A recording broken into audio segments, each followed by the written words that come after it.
All right, today in a Cinderella for Everyone, we're going to read the Persian Cinderella. Persia is India. So we're going to just read a little bit in the back. It says the Persian Cinderella is one of more than 200 tales from the volumes of the Arabian Nights. These stories were gathered over several centuries from numerous Persian, Indian, and Arabian sources. The first recorded collection of them was in the 9th century Persian book called Hazar Afsana, or A Thousand Tales. And you guys probably heard of Arabian Nights when you saw Aladdin or read about Aladdin. So this is one of those stories that came from the same book that Aladdin came from. So let's read. This was written or rewritten by Shirley Clemo, and the art was made by Robert Florax. Shirley Clemo was the same person who wrote Cinderlad, which we've read, and Egyptian Cinderella. Long ago, when Persia was a land of princes and poets, there lived a maiden named Satari. Her name meant star, and it was given to her on the day she was born because of the star-shaped mark on her left cheek. Satari was scarcely opening her eyes to see or her mouth to cry when her mother died. Although she lived with her stepmother, 2 stepsisters, 3 aunts, and 4 female cousins in the woman's part of the house, she was often lonely. Satari seldom saw her father, for he was busy in the world of men. Her stepmother and aunts ignored her, paying no more heed to her than to a fly on the wall. She belonged to no one, and nothing belonged to her. She wore her stepsisters' cast-off clothes and ate their leftovers, sometimes finding only lemon rinds to fill her dish. Even so, Satari grew lovelier with the years. The brows above her dark eyes arched as gracefully as the path of an arrow, and her long black hair gleamed like polished ebony. She was delicate, with slender ankles and tiny feet, but her beauty only added to her misery, for it made her stepsisters jealous.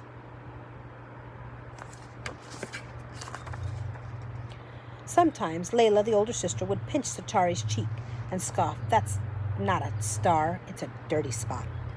Nahid, the second sister, would wrinkle her nose in disgust. "Our little sister must wash in a mud puddle." Then Satari would run to the walled garden and scrub her face in the fountain, but she never could rub off the mark. One morning in late winter, Satari's father honored the women's quarters with a visit. Prince Murdad invites all to the royal palace for the Nowruz, the New Year, he announced, opening his money pouch. He gave everyone a large gold coin. "Buy cloth in the bazaar to make new clothes," he told them. As he handed Satari her coin, he patted her hand and added, "Choose wisely."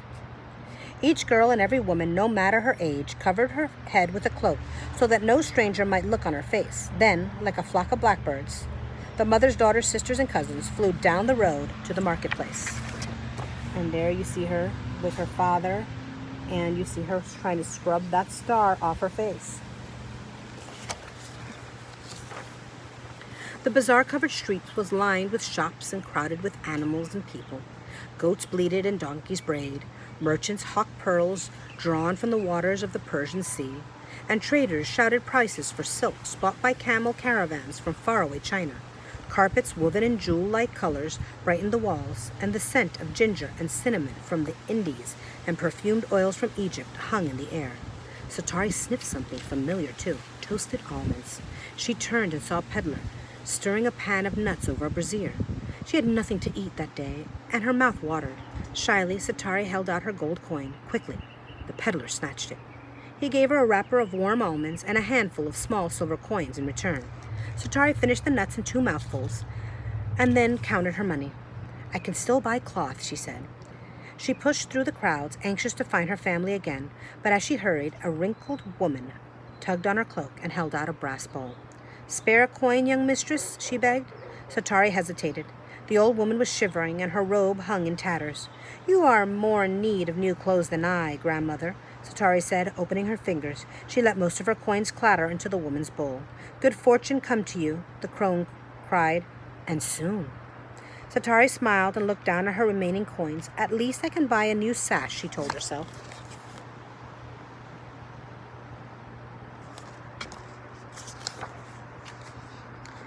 As she hastened past a pottery stall, Satari saw a small jug laying in the dust. It was made of ordinary clay, and a jagged crack ran down one side, but it was glazed with the blue as bright as the sky. Satari could not take her eyes off of it. "That pot, Is it for sale? She asked the shopkeeper. He peered at her. It is worth much, he began. Satari couldn't resist picking up the jug. It felt as warm to her touch as something alive. This is all I have, she offered him, her last 3 coins. Please? The shopkeeper sold Satari the little blue jug. Her stepsisters could not believe the Satari had bought a jug with her money. A leaky old pot, squealed Nahid. Now you have nothing to wear for Nowruz, Layla scolded. That's unlucky. You will disgrace us. Then I shall not go to Prince Merdad's festival, Satari retorted. But she feared she had not chosen wisely. Nowruz was only 8 days away. The new year began on the first day of spring. Already the snow iced the Albruz mountains, and it was melting beneath the midday sun, and many-colored wildflowers carpeted the hillside. Inside the women's quarters, everyone was busy measuring and cutting and stitching their own new clothes. Satari sat alone in the garden, listening to the call of the turtle dove in the pomegranate tree and holding her little blue jug. And there she is with the shopkeeper buying her little blue jug. And there are the beautiful mountains. I don't care if you are cracked, Satari rubbed the pot with her finger, but I wish you were filled with jasmine blossoms. The jug began to quiver, and her fingers tingled. Suddenly the air was sweet with fragrance, and her jar brimmed with white flowers. Magic, she gasps. On the outside the jug looked as always. On the inside, perhaps, a pari? If the fairy granted one wish, would it grant another? Please, little jug, Satari whispered. I am hungry. A basket of figs and apricots appeared before her. Then she said, Little jug, I am cold. And at once she was wrapped in a warm shawl of the softest goat hair. She said, Little jug, I am lonely. The dove flew down from the tree, perched on her shoulders, and cooed in her ear. Satari did not ask for more, fearing her stepmother and stepsisters might notice. The pari in the jar was her own secret. And here she is with her jar. A pari is a fairy. The eve of the new year, Satari watched while the others paraded in their fine new clothes. Layla smirked and smoothed her sea-green dress, saying, It is too bad you cannot attend Prince Merdad's festival, Satari. She would rather stay here and talk to her old pot, Nahid said, for she had spied her stepsister whispering to it. Satari did not answer, but as the gate of the courtyard swung open and shut behind the others, she picked up her blue jug. Would you kindly give me a gown for Nowruz? She asked. The jug in her hand grew warm and began to jiggle. Then it stopped trembling. A dark red silk dress, the color of ripe pomegranates, was spread over her. Beside it lay a golden pendant to hang about her neck, and a turquoise bracelet to wear on her wrists. Best of all, there was 2 small diamond-studded anklets to sparkle at her ankles. Satari patted the jug. Thank you, she said. Then she dressed quickly and covered her head with a scarf and said, I am ready to go. And here are her sisters getting ready to leave. And here's Satari in all her new wear.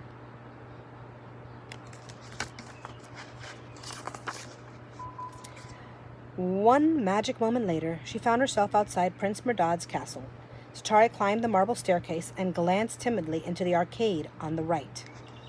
A handsome youth stared boldly back at her, smiled, and stroked his beard.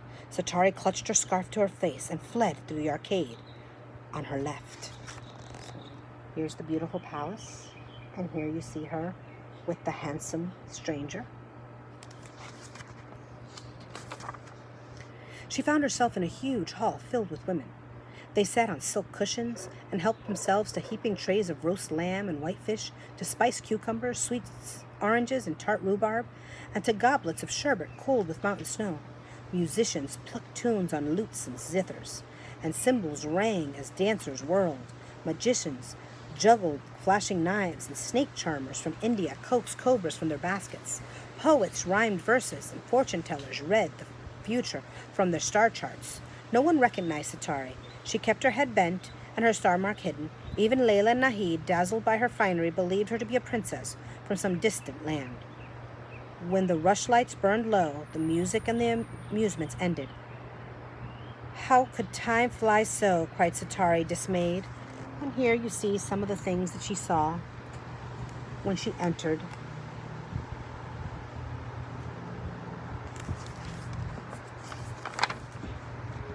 She would pay a dear price if her stepmother returned and found her bed empty. Satari fled from the palace, running through the twisting streets. In her haste, she did not feel a diamond bangle slip from her ankle. She did not hear it splash in the shallow canal that followed by the road. She did not discover her loss until she reached home. All night the anklet lay in the ditch, but in the morning the sun shone on the water and made the diamonds flash. A horse drinking from the ditch snorted and reared. "Steady," shouted the stable boy, tugging the reins. He fished the anklet from the water. "I must show this to my master." "Extraordinary," the horse master exclaimed, blinking at the band of diamonds. "I must take this to the palace. A tiny treasure," Prince Merdad declared, dangling the bangle from his finger. "I must find the one who wore it." "How can a man look for a maiden?" asked Merdad's mother, the queen. "What do you know of women and their ways?" She rose. "I myself will find the owner of the anklet."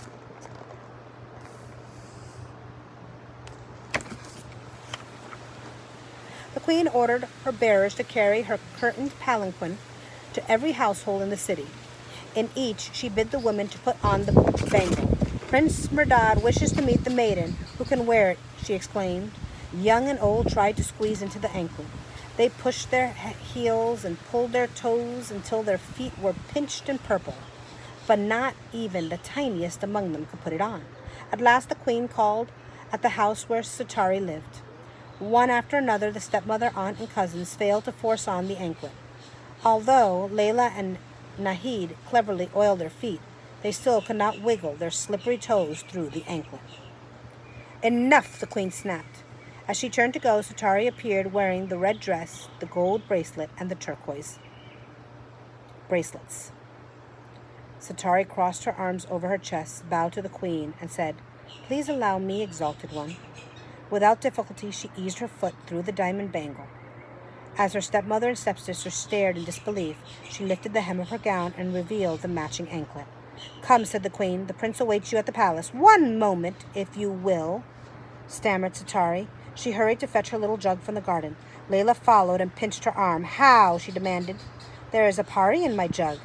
I need only wish." Pulling away, Satari ran to the queen's palanquin. And here are the sisters trying to force their big fat feet into the little bangle. And here's Satari showing that she has the matching anklet. The queen gave Satari a mirror so that she might gaze at the prince's reflection without the embarrassment of facing him. Satari peered into it and caught her breath. She had seen those eyes, that smile, even that beard before. Now he wore a tulip-shaped turban. But this was surely the man she had glimpsed at No Ruse. Merdad stared back. "Satari," he exclaimed, "star." Satari had forgotten that he could see her image in the looking-glass too. Quickly, she covered her cheek with her hand. "No," Prince Merdad pulled her fingers away. "Your mark is heaven sent. The stars foretold that we shall marry." Satari knelt and touched her head to the ground. Then she looked up at him and said, "You honor me." And there they are.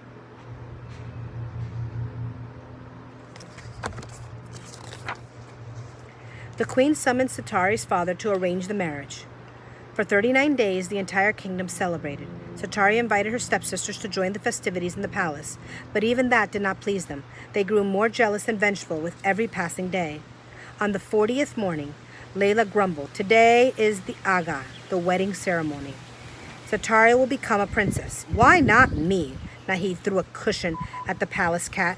"Why not you?" "Perhaps," Layla murmured, "if Satari were gone, then the party would help us." Nahid squealed. The sisters looked at each other and giggled. Why not? While Satari strolled with the queen in the palace garden, her stepsister slipped into her room, pried open her chest, and snatched the little blue jug. Layla held it up. "Listen," she ordered.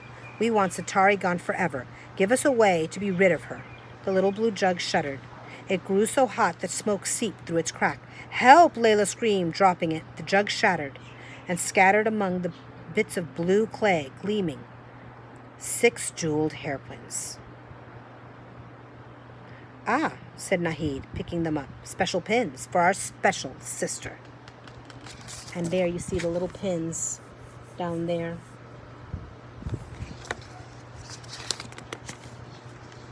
That afternoon, the stepsisters, smilingly, offered to arrange Sitari's hair for the ceremony. First they washed it and scented it with rosewater, then they brushed it until it shone. Married women must pin up their hair, advised Layla. She coiled Sitari's hair at the nape of her neck and pushed in one of the pins. Ouch! Cried Sitari. How clumsy of me, Layla said. Let me try again. She thrust another pin into Sitari's hair, and another and another. Please, Sitari began, but her voice grew weak. 5, 6. Nahid jabbed in the last hairpin. Done. With those words, Sitari vanished. In her place trembled a small gray turtle dove. It cooed mournfully and flew out of the palace window. And there you see them trying to fix her hair. And there she is as a dove as she's flying out of the palace. Where is my star? Prince Merdad demanded. I cannot find her. Sitari has flown, Layla giggled. But we are here. Nahid smiled and said sweetly, Why not choose one of us? No one can take her place, cried the prince. He ordered searchers throughout all of Persia, offering rewards for her return, but Sitari was nowhere to be found. Aye, Prince Merdad moaned, plucking hairs from his beard in anguish. He shut himself within his royal chambers and saw no one, not even the queen. He refused the delicious dishes brought to him and grew thin and pale. His only companion was a turtle dove that often came to his window. The bird was shy, but the prince was patient, and after many months it let him stroke its head. Beneath the bird's feathers the prince felt hard bumps. Hairpins, the prince exclaimed. How strange. He gently pulled one out. I shall try not to hurt you, small friend. The turtle dove sat quietly while he drew out 4 more hairpins. As he removed the 6th one, the bird fluttered and gave a cry. Prince Merdad cradled it in his arms, and then discovered it was not a dove he held. Sitari, withdrawing the last pin, had broken the spell. And there she is with her prince.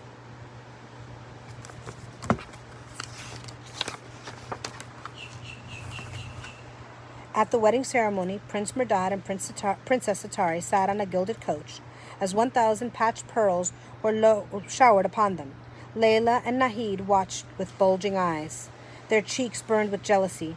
They puffed up, sputtering with spite, until they were so filled with rage that their hearts simply burst.